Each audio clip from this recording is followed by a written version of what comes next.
Pastor Angel, toda a comunidade aqui presente, minha família, amigos, e em especial os meus colegas de trabalho da Rádio Comunitária da BNPFM, que estão me dando o prazer, né, de acompanhar esse trabalho da universidade.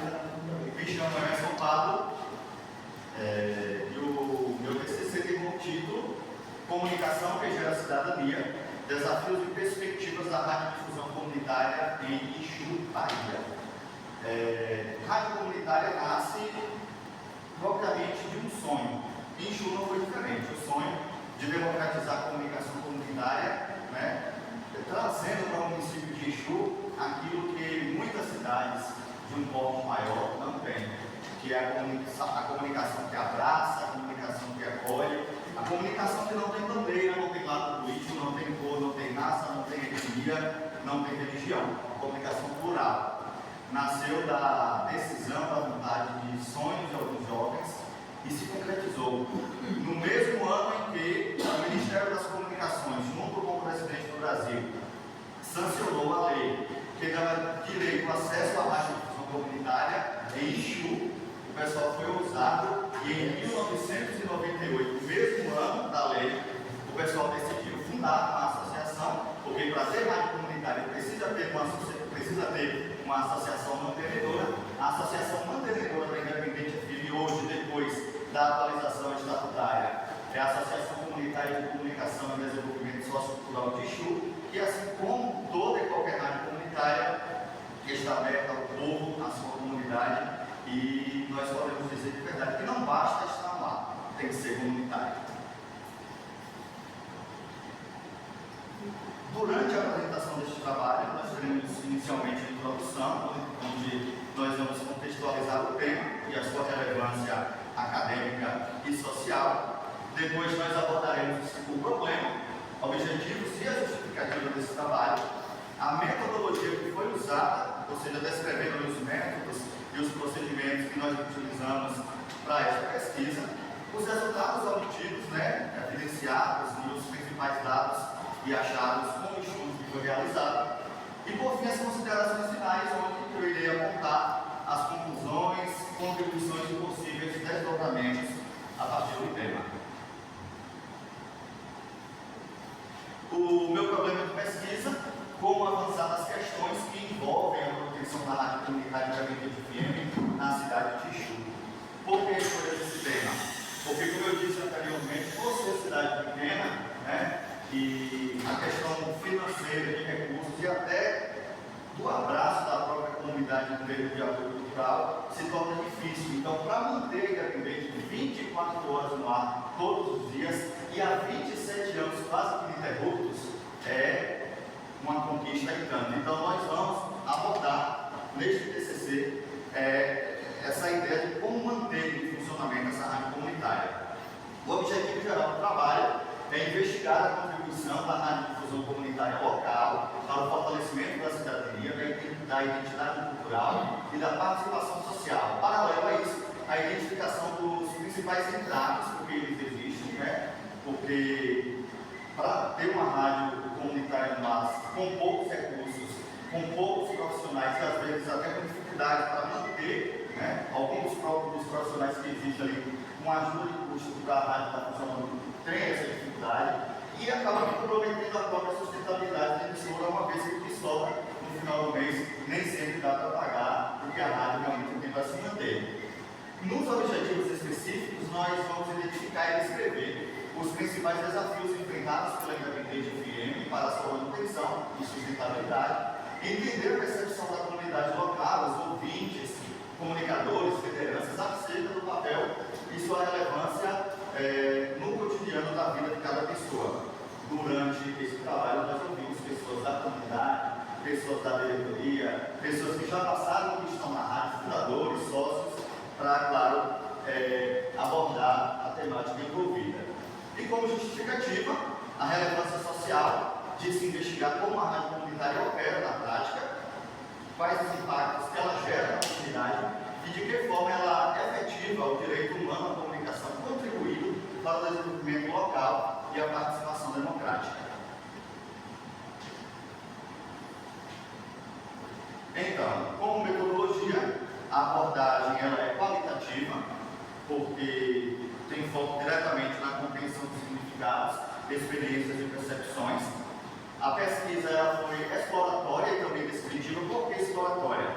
Porque ela investigou, né, o campo específico, que é a própria rádio comunitária, e descritiva porque ela detalhou as características dos desafios enfrentados pela emissora e sua relação com o exercício da cidadania. Né? E aí a gente volta lá para o tema e discute isso. O método principal foi o estudo de caso com locos na cidade de Tixu, na própria rádio comunitária. A coleta e análise de dados foi feita a partir de uma pesquisa bibliográfica e documental. Eu tive que ir atrás, por exemplo, de documentos antigos da emissora, 25, 26, 27 anos atrás, para tentar entender como foi que tudo aconteceu. Eu estou na emissora há 14 anos, mas tem muita coisa que eu não sabia, eu acabei descobrindo com essa pesquisa bibliográfica. E também foi feita essa revisão da literatura e comunicação comunitária, democracia e cidadania, porque a gente sabe que o contexto vai mudando com o passar dos tempos, então essa revisão era mais que necessária. Para fazer essa pesquisa, os instrumentos utilizados foram entrevistas com fundadores e membros históricos, a diretoria atual e alguns comunicadores, e lideranças comunitárias e ouvintes. Foi feito através do questionário virtual na plataforma Google Forms, e o período de aplicação ocorreu de 18 a 20 de setembro de 2025. Durante a pesquisa, nós tivemos todo o cuidado de colocar a aplicação do termo de consentimento livre e esclarecido, TCLE. Né? Graças a Deus, todas as pessoas que dispuseram a citar os seus nomes, mas para preservar a ética, né, a gente colocou esse termo. E o uso dos dados são estritamente para fins acadêmicos.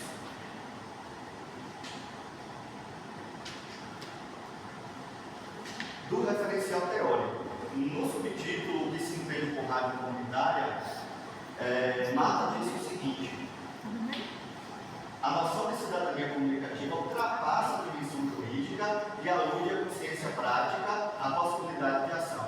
Ou seja, não é só ter a lei, fazer com que ela funcione de verdade e que realmente saia do papel, que foi o que aconteceu sobre essa dimensão jurídica. Gomes, 2009, página 63, disse o seguinte: essas áreas simbolizam uma alternativa democrática para amplos usos pedagógicos e emancipatórios da cidadania, ou seja, traz um conceito de educação. Né? Esse também é um papel da rádio comunitária, que é de educar, que é de transformar vidas através dos microfones, através das ondas sonoras. Legalmente, a rádio comunitária é definida pela Lei 9.612 de 98, que em seu artigo 2º estabelece que o serviço de radiodifusão comunitária é prestado sem finalidade lucrativa, ou seja, uma rádio comunitária ela não pode seguir uma rádio comercial que pensa nos lucros, né, que pensa nos comerciais, que pensa em finalidade de lucrativa, meramente dizendo assim. A rádio comunitária, ela, claro, ela vai pensar, né, uma forma dela conseguir se manter, mas ela não pode pensar no lucro efetivamente dito. Isso está na lei de 1998. Já Ferreira pontuou que a concepção de que a comunicação deve ser um diálogo libertador e não monólogo opressor é a pedra angular. Esta ideia ecoa a filosofia de Paulo Freire.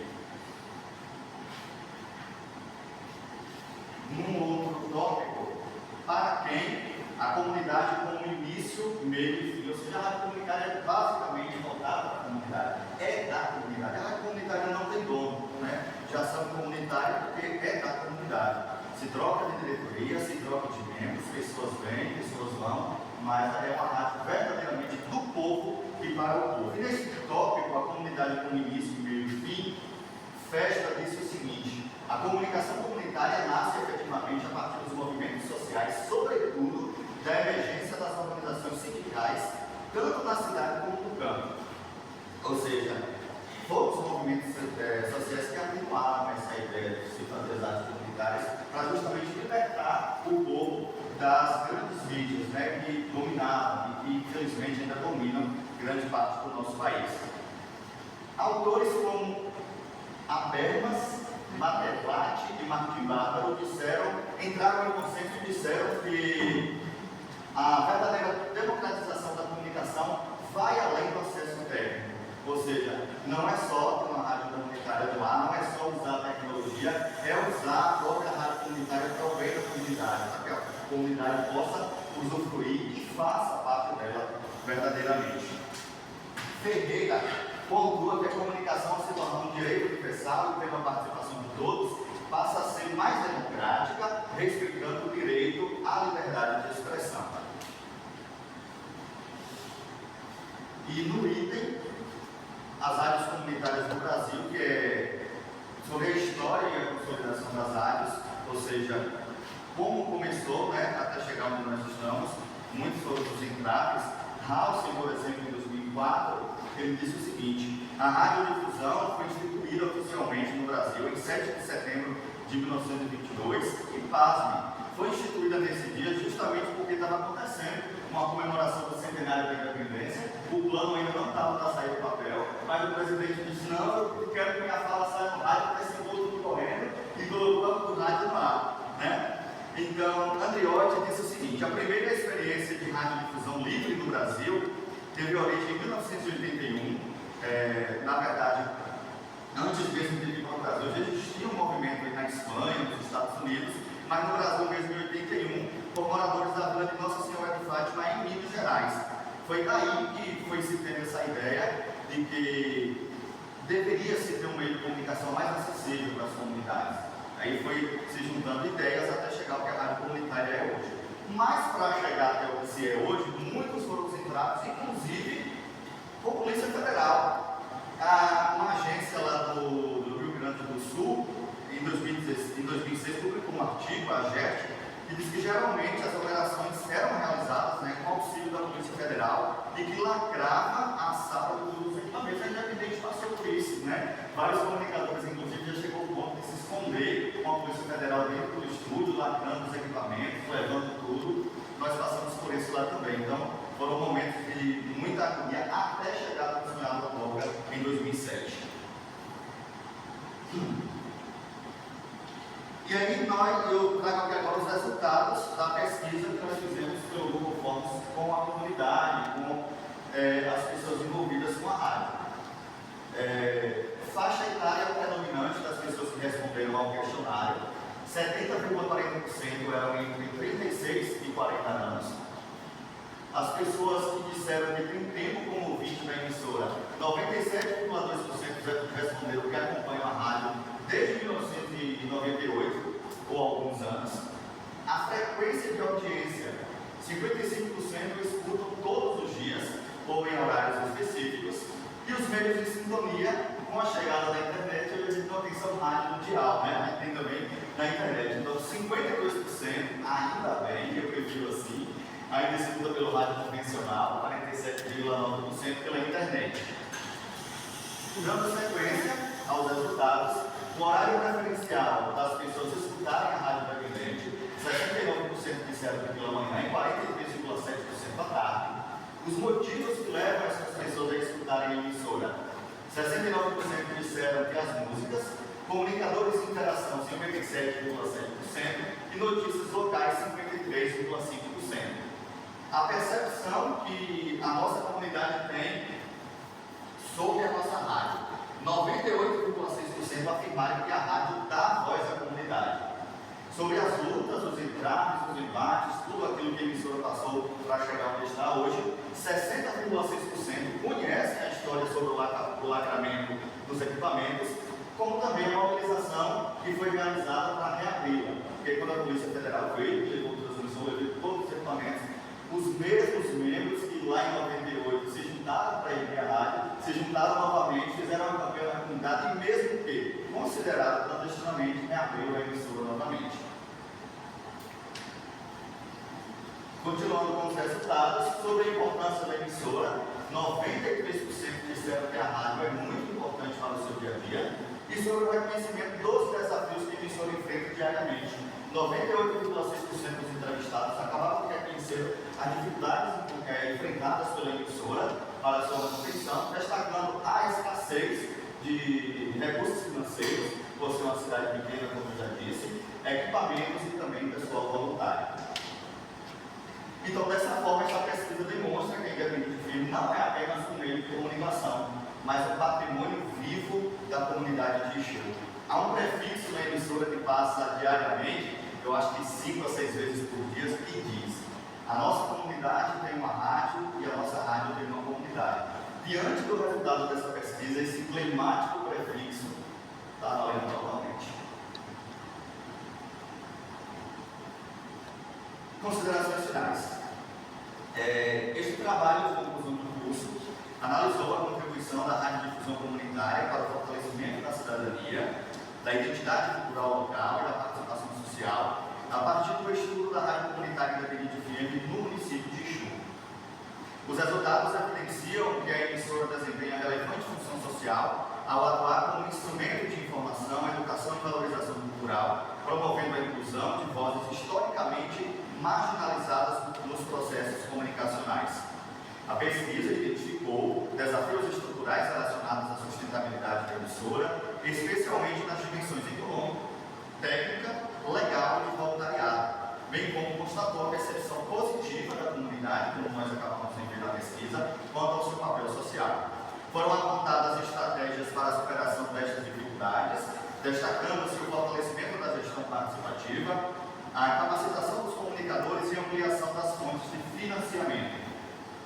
Conclui-se, então, que a Rádio Independente FM ultrapassa a função de um meio de comunicação, configurando-se como um espaço de mediação cultural, expressão cidadã e preservação da memória coletiva.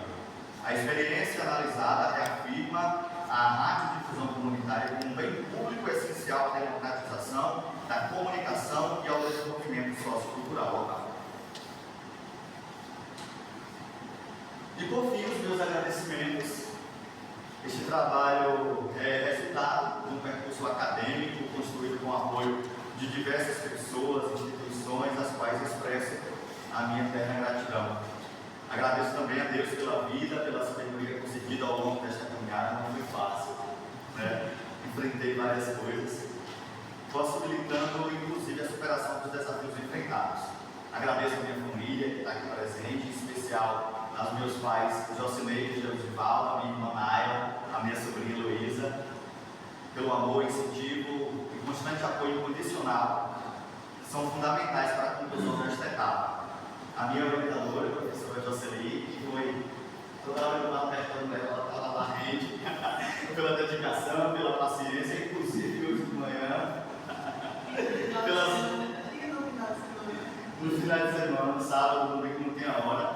Orientações criteriosas, contribuições acadêmicas que foram essenciais para o desenvolvimento desta pesquisa e por eu estar aqui hoje, inclusive. Agradeço também aos docentes do curso de administração, aqui da UNEB, do campus 11 de Serrinha, pelo conhecimento compartilhado, pela relevante contribuição para a minha formação acadêmica e educacional. Né, seu Evangelho? Então, aos amigos, familiares, bem como aos integrantes e ouvintes da Rádio Comunitária Independente FM, falo de Cida, presidente, Valdir, vice-presidente, estão aqui, muito obrigado mais uma vez. Obrigado pela colaboração, pelo acolhimento, né, pela disponibilidade, sem os quais, com certeza, esse trabalho não seria possível. Eu queria encerrar com uma frase que, quando eu passei no concurso público municipal de Exu, eu coloquei no meu Instagram, eu acho que cabe nesse momento novamente. Um dia, um menino lá da roça decidiu ir para a cidade para vencer. E deu certo. Glória a Deus.